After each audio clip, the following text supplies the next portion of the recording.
हमने कुंभलगढ़ में 15 सूत्रीय मांग को लेकर एक आंदोलन, एक दिवसीय आंदोलन रखा था और उन 15 सूत्रीय मांगों में एक प्रमुख मांग थी कि पिछले 15 वर्षों में कुंभलगढ़ सहित राजसमंद क्षेत्र में जितने जमीनों के डमी खरीद फरोख्त हुई है उनमें लाखों करोड़ों रुपए का अनुमानित ये 1 लाख करोड़ से अधिक का अपने आप में बहुत बड़ा घोटाला हमारा माना जाता है, जिसमें डमी नाम से अवैध संपत्तियां बनाई गई हैं और इनकी जांच हो। जिस ईडी सीबीआई की बात करके सरकारें बात करती है, वो ईडी सीबीआई शायद यहां तक भी पहुंचे तो हो सकता है, मैं ये नहीं कहता, लेकिन दोनों पार्टियों में से कुछ तो विरोधी उनके होंगे तो कम से कम खुलासा कहीं से शुरू हो तो हमारा दोनों पक्षों में फायदा है।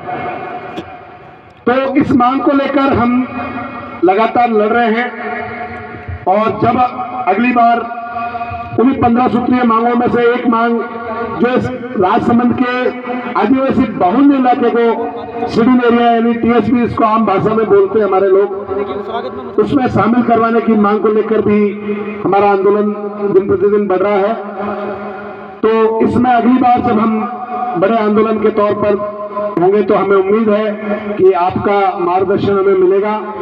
अब मैं ज्यादा समय नहीं लेता, वैसे मुझे भी आज क्या है कि बतौर वक्ता बोलना था, मैं 50-50 में रह गया हूं, मैं संचालन में भी रह गया, बहुत कुछ बातें मुझे भी करनी थी, लेकिन मैं बिना समय गवाए भील प्रदेश मुक्ति मोर्चा के प्रदेश संयोजक बापूलाल जी डामोर को सीधे तौर पर आमंत्रित करता हूं कि आप पधारें और अपना उद्बोधन रखें। एक बार जोरदार तालियों के साथ।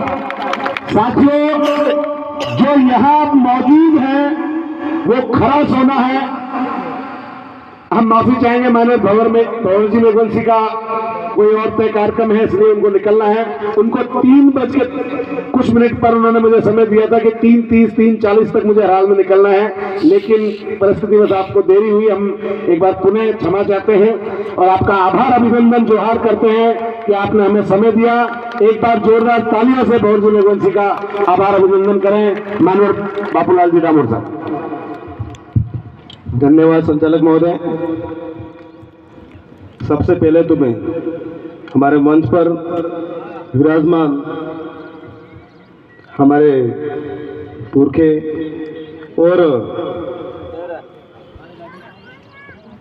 राणा पूजा भील की धरती पर आज ये विश्व आदिवासी दिवस का